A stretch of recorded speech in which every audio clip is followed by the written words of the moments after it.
Hello, friends. Welcome to Nirmal. I am Piyush Jain, and today you're watching the conversation around earnings review of a packaging company, very well known, and also it has been since ages in the market. Let me welcome the management, Mr. Rajesh Bhatia, the CFO of UFlex Limited, to the show. Rajesh sir, Thank you. welcome to the show. Thanks, Piyush. Thanks a lot for your introductions and very good afternoon to you as well. Absolutely. This business, sir, traditionally, our viewers actually associate the business with the cyclicality of the business. So before actually I go down into the granular numbers from the result, I'll actually first discuss from the perspective of how the business looking to where it was sometime back. Because we always used to remember UFlex as something where there is a cyclicality with the crude oil. Packaging is traditionally sort of cyclical with respect to the crude oil prices.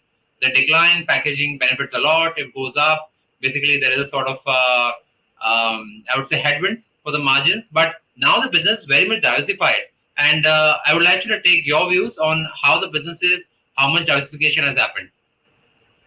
So I think yes, initially we were in the business of packaging and packaging films. The packaging was a value addition to just the films part of the business.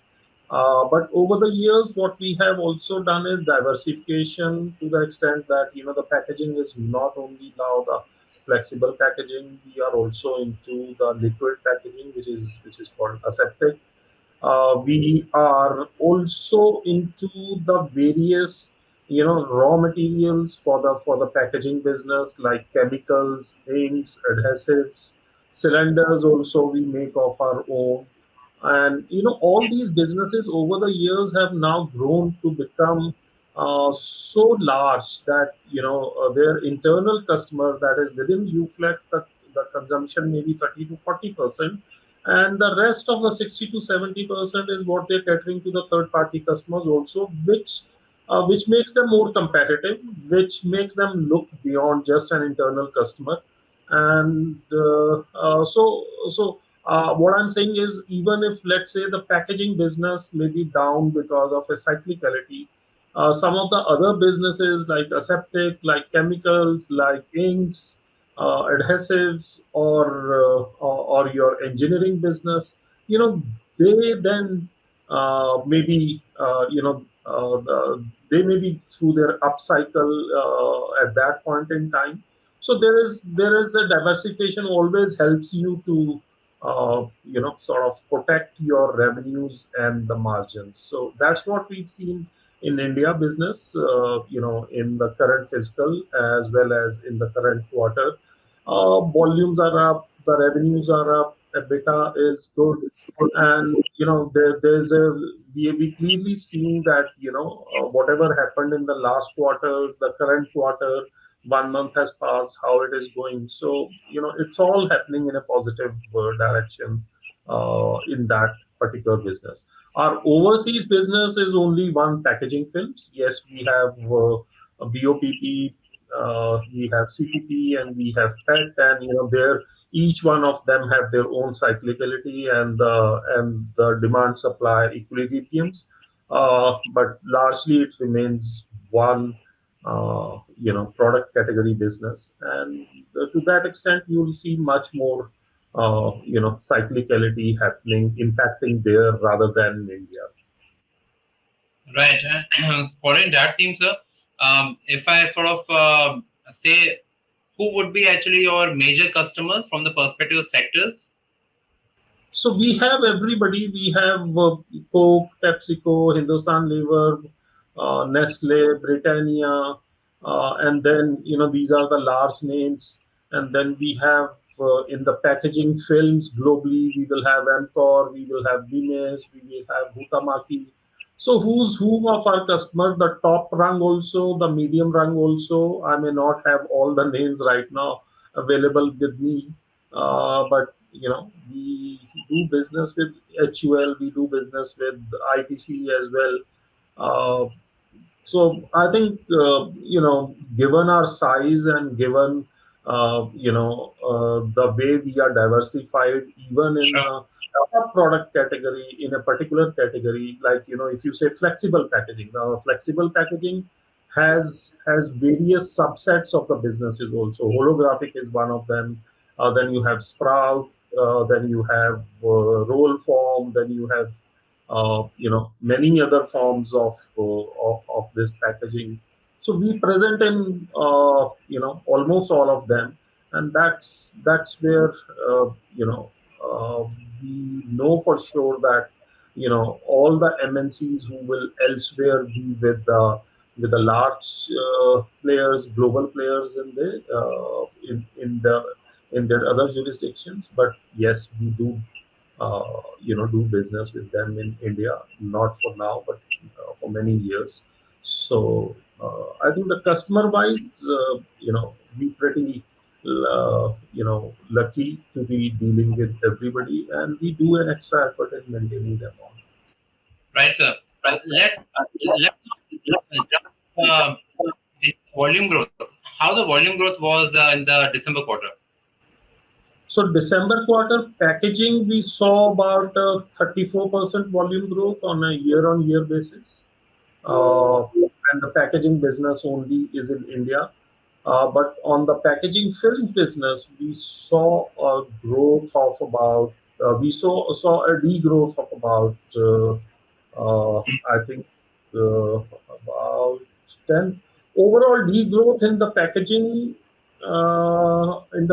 film business was about 19% production. Okay, sir. And Year-on-year um, basis. sure. And so, just to sort of explain it to our viewers, why this degrowth would have happened? Because primarily, if I listen to your name of the clients, these are blue chip clients. Like if I just recall, like HUL or Nestle or like Coke, Pepsi, these are something like we just they keep on selling and they keep on like the demand is like almost perpetual. If I actually use that word with the humor here, why that sort of degrowth would have happened? I think couple of reasons. First of all, I said India is not affected. India, we saw a packaging growth of 34% during the quarter. And if I see up to 9 months also, we are 30% plus growth in that business in So India. India was very strong. India was very strong. Now, there are certain reasons for overseas businesses not showing a degrowth on a year-to-year basis in terms of their sales volume. And that's because typicalities of those situations there. So the two clear typicalities that we've seen is number one is this Russia-Ukraine war, which has, sort of took a sheen of, the consumer spending in the European territories. And clearly, there is, as of now, whatever we may say, the consumer with the same budget has to choose between the heat and the eat. And the energy prices are up in Hungary by about 270%. In Poland, for us, they are up by about 60%. Because we had certain long-term contracts, so the impact there is much less. But look at the consumers. Anybody who was say had a budget of 2,000 euros and he was earlier spending $300 euros on his energy costs, and all of a sudden he's to pay $700 for that. He may cut corners there. Similarly, on the interest rate cycles, also all those guys may have now to shell out a larger EMIs for their mortgages. So I think it's all sort of hitting the European consumption. In US, we see that they're trying to tame inflation, and that's where all the fiscal efforts are actually to curtail the consumption. So it does impact you in a certain which way, and it impacted us in this quarter. I think we are in terms of the guidance, we'll say that the H2 of the calendar 23 is the time for to get the things normalized in the overseas businesses category. You also see that the emanating from the the fiscal policies of the Fed, the dollar strengthening against the major currencies has been a big issue, because when there's a flight of capital from all these emerging and developing nations back to US, because US markets are very strong. Interest rates offering there are much stronger. So all of a sudden there's such so much of scarcity of the dollars in these markets that the players who import their raw materials and their final product is out there for the domestic markets. So all of a sudden you don't get dollars, so you're not able to import your raw materials, and that has a cascading effect on the entire consumption pattern. So you see countries like Nigeria, you see countries like Egypt, they were not able to pay for their oil bill. Nigeria, in particular, there was a shortage of diesel there. So if the diesel is not available there, how would the other industries perform? And everybody is linked to each other. So uh, I think the devastating impact of the Fed rate aggressive policy is one factor which is highly sort of ignored, is availability of the dollars in these some of the Sure. markets we Just, operate in. just wanted to ask you, sir, before actually I go to the sort of cost line which I want to ask, in the international markets, if I just want to pick up geographies between US, Europe, and Africa, what's the sort of revenue exposure you have, like Uh, percentage terms? I think we would have uh, close to about 60% of the revenue would be accruing from our offshore business now. So if we're saying that this year we are at about 11,400 crores up till this quarter. So about 60% of that comes from our offshore businesses. Right, and majorly that from Europe. Majorly from Europe and US. Uh, Okay. that what while we have the facility in Egypt, but again, end of the day, from Egypt we do exports to Europe also a lot, and Makes sense Poland and because the distance is very less. Absolutely. Right. And sir, I want to actually ask you, we have seen this quarter also higher costs both on the employee side and also other expense. If I look at the sort of employee expense, that actually on a consolidated basis has basically increased almost by around 30 crores, 252 about versus 220 last year. So one is this sort of delta, and we have seen moderation versus the last quarter, but still it's up.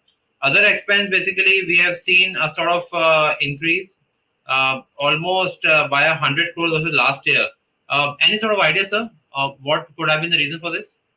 I think the other expense, what we are referring to, maybe that includes a part of the exchange fluctuation losses also, Okay, which in this quarter has been about 236 crores.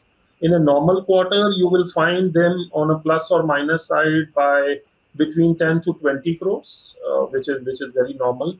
But this quarter, these losses have been quite unprecedented, and the kind I've not seen in the last maybe 2 decades myself, being in this you know finance function. right, sir. And is this largely because you have more sort of non-dollar receivable exposure? No, it's the translation and then the liabilities. So let's say I have Egypt.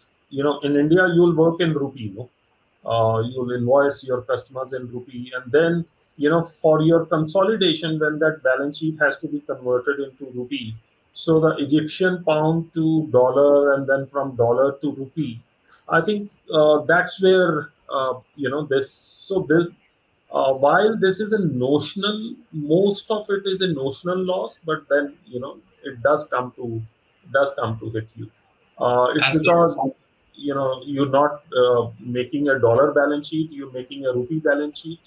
So even from India, if you were to make a dollar balance sheet, you will see that the top line degrowth or top line flat, despite there being a 30% jump, because if the currency has depreciated by 15 to 20%, so when you convert your rupee earnings to dollar earnings, you'll obviously not be. that rosier picture. So the same thing is with Egypt, same thing is with Nigeria, same thing is with Euro. We deal in so many currencies in all these countries where we are. So you have to build them in the local currency only. It's not the dollar. Yes, the prices are dependent on the import parity prices when converted into dollars.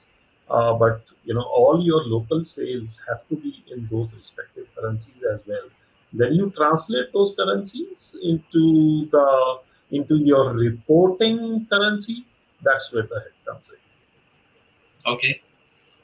My last two questions, and that would be how is sort of next quarter looking to you? Because one, I've seen exceptional item that's almost 84 crores. So please help us understand that also. And from a sort of profitability perspective, how's the fourth quarter looking to you? Because we have seen some sort of moderation largely in the commodity prices. Is it something which is playing out for you from the perspective of incremental demand? Are the customers now looking to actually place more orders? So how's the market looking to you? And second question is a slightly more color on the exceptional item. Uh, let's first address the exceptional item. So Egypt has officially devalued its currency twice in the last calendar. Firstly in March, February or March, and now again in October. And this time they've devalued it by about 22%, little over 22%. So this 84 crore is the impact of that devaluation, which they did on 27th of October by 22%. 84 crores, and then their currency had moved further because this is the official this thing. So this, as per the accounting standards, is an exceptional item. But whatever is the variation on a normal basis, that gets captured as a other expense, and that's taken off the EBITDA. Uh, Coming to the guidance for the next quarter, I think India business looks very robust. This quarter, we will also see a much better volume from the aseptic business. We're seeing a much better volume growth with the packaging business, and the packaging films business is where the margin is slightly an issue. But I think in terms of the volume, we will not see the kind of impact what we've seen in the offshore business. So India business looks robust. I think the numbers should. I can't comment on that as of now, but if all the volume growth is currently what we have, and those volume growth should point to higher revenues and earnings in the India business. Offshore business, yes, I think we've had the burst in the Q3. I'll again give you another perspective that pre-COVID Q3 was always the weakest period, uh, and the industry moved like that. But we forgot that phenomenon in the COVID period, and there was this the new norm was that even this period is a normal period. I think as the COVID gets over and as the normalcy restores, there'll be re-emergence of that phenomenon which has been there for many years in the packaging and packaging film business, which is that this quarter is lower as compared to some of the other quarters. But having said that, I think the worst is behind us. Currency losses, frankly, while they get reported, we not too bothered about them because that's you have no control over these situations, and they really do not sort of impact a cash flow in an actual which way. And I think we will see some better volumes emerging in this quarter. We've seen that in January, and we've seen that in half of the February so far. So let's keep our fingers crossed. I think the volume degrowth what we saw in the second quarter, I think we make up for a part of that in the current Well, that's one. heartening to know. Just one last question. I'm tempted to ask you this. we have seen that Egypt basically has been spending a lot on infra, but also, as you just highlighted, 2 times currency devaluation last year. How's the sort of environment looking to you there? Like, are you seeing now that okay, the larger devaluation is done, and now we are all set? Things are actually looking slightly better. Like, how is one sort of commentary there? See, Egypt had devalued its currency to about 25, $1 equal to 25 Egyptian pound. So that was the official devaluation. I'm not getting into the exact numbers, but round about 25, you can say.